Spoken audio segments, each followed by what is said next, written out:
Saizi mpenzi mtazamaji wa Bakula TV, tuko hapa katika mtaa wa Kigungi katika kata hii ya Kibulugwa, nyumbani kwa mheshimiwa diwani wa kata hii, Mheshimiwa Fatma Michael Shija, ambapo leo alikuwa na kisomo cha kuombea waliotangulia mbele haki, lakini vile vile amefutulisha.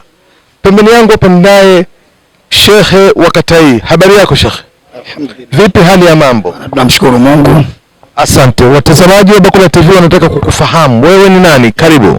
Naam, kwa majina anaitwa Bakari Mahege Momboka, ni shekhe wa kata hii ya Kiburugwa.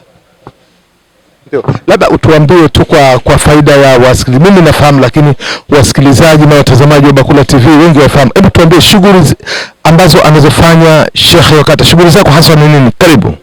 Naam, shekhe wa kata shughuli zake kubwa za kwanza ni kusuluhisha migogoro. Yaani kwa ufupi kwamba baraza BAKWATA jambo lake la kwanza ni kushughulikia migogoro, lakini pia na mambo yote ya kijamii ambayo yanayohusu mambo ya kisheria ya dini. Kila jambo ambalo lipo lina utaratibu wa kidini, basi moja kwa moja jambo hilo linahusiana katika taasisi za BAKWATA, ndizo suluhisho lake linapatikana huko katika ofisi za BAKWATA. Sasa tukizungumzia labda mirathi na ndoa, unasikana vipi? Naam, bimaana nikisema nimetumia lugha fupi ya kujumuisha majambo yote, bimaana mambo ya kidini yakiwemo mirathi, migogoro ya ndoa na migogoro ya kijamii, wakfu wa halum magara na kuendelea.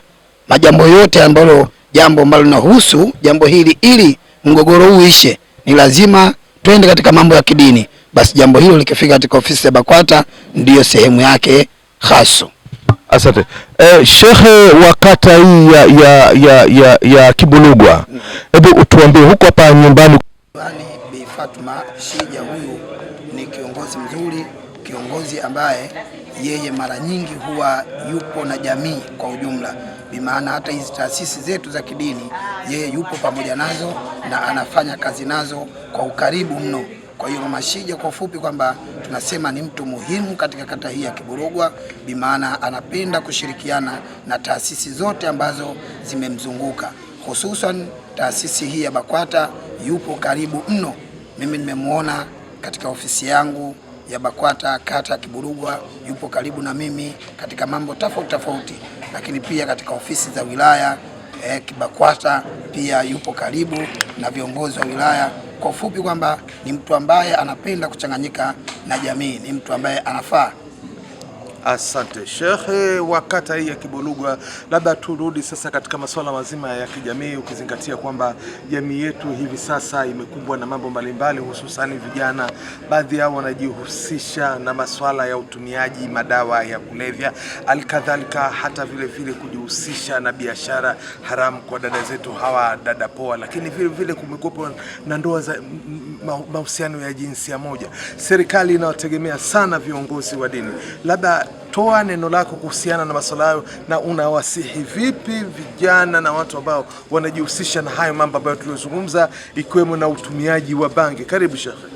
Naam, jambo la kwanza nielekeze upande wa serikali yetu tukufu, serikali ya mama yetu Mama Samia Suluhu Hassan.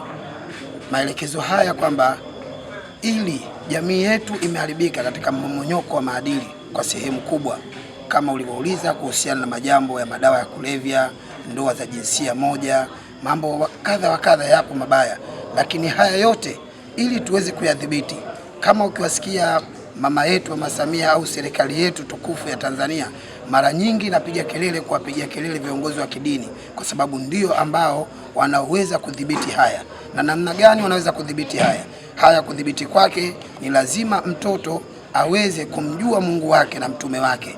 Yoyote ambaye atakayemjua Mungu na mtume hawezi kufanya vituko ambavyo vipo tofauti na Mwenyezi Mungu Subhanahu wa Ta'ala, vipo tofauti na nchi yetu kwa ujumla. Lazima mtu huyu atakuwa ni raia aliyekuwa mwema, yoyote ambaye anamfahamu Mungu na mtume wake Muhammadin sallallahu alaihi wasallam.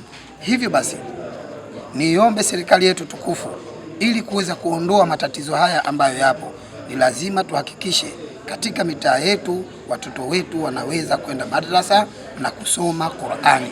Wakiweza kuisoma Qur'ani, bimaana kule wanapewa mambo ya kiroho, mambo ya kiroho. Mara nyingi sana mtu akisha kumjua Mungu wake hawezi akamfanyia ubaya mwanadamu mwenzie yoyote, sio Mkristo tu, labda Muislamu kwa Muislamu tu, hapana. Yani ni lazima atailinda damu ya mwenzie, lakini pia atalinda utu wa mwenzie. Muda wa kuwa namjua Mungu na Mtume Muhammadin sallallahu alaihi wasallam, hawezi akamfanyia ukatili mwenzie, kwa sababu ikiwa mtu anafanya tendo la ndoa la kijinsia moja, mwanamume kwa mwanamume au mwanamke kwa mwanamke, huu ni ukatili mkubwa wa kijinsia, lakini pia ni unyanyasaji na kumvunjia heshima mwanadamu huyu. Kwa hiyo ili mtu huyu ajue kwamba huyu mwanadamu ana heshima, ni lazima amjue Mungu. Mungu anasemaje, Mtume anasemaje. Akiwa amemjua Mungu na Mtume, hatoweza kuyafanya haya yote yaliyokuwa mabaya. Hivyo nitoe tamko au agizo au ombi kwa serikali, lakini pia kwa raia kwa ujumla, kwa Watanzania kwa ujumla. Ni lazima tukae chini kuhakikisha watoto wetu wanasoma Qur'ani, lakini pia wanamsoma Mtume, wanamsoma Mungu, ili kuepusha matatizo haya ambayo sisi tunayo. Kinyume na hivyo hatutoweza kufanikiwa katika hili. Asante.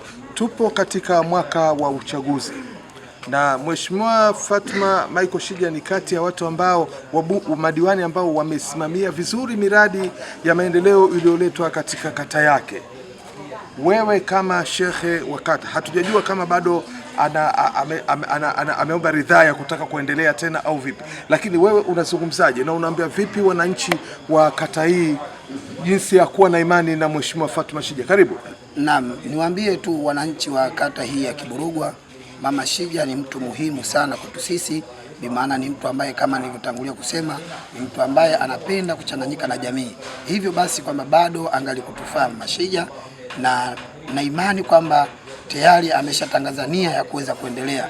Hivyo ni wasii na kuwaomba wananchi wote kwa ujumla wa kata hii ya Kiburugwa tuendelee kumpigania Mama Shija ili aweze kurudi katika nafasi yake, tuweze kupata nafasi na maendeleo mazuri aweze kutuletea, kwa sababu tunamuona anachanganyika na jamii kila sehemu. Tunamuona kwa vijana, kwa kina mama, sehemu tofauti, kwa ubinadamu wake, bimaana anazidi, anapambana kwa ule ubinadamu wake. Hakuna mkamilifu, lakini kwa kweli anajitahidi sana kuipigania kata yetu hii ya Kiburugwa. Haya, kama mlivyomsikia Sheikh wa kata, lakini Bakula TV tupo hapa, tumezungumza masuala mbalimbali, lakini vile tunawasihi wananchi, wanachama wa Chama cha Mapinduzi kumsupport huyu mama. Kuna miradi ambayo ameanzisha na anataka kuimalizia.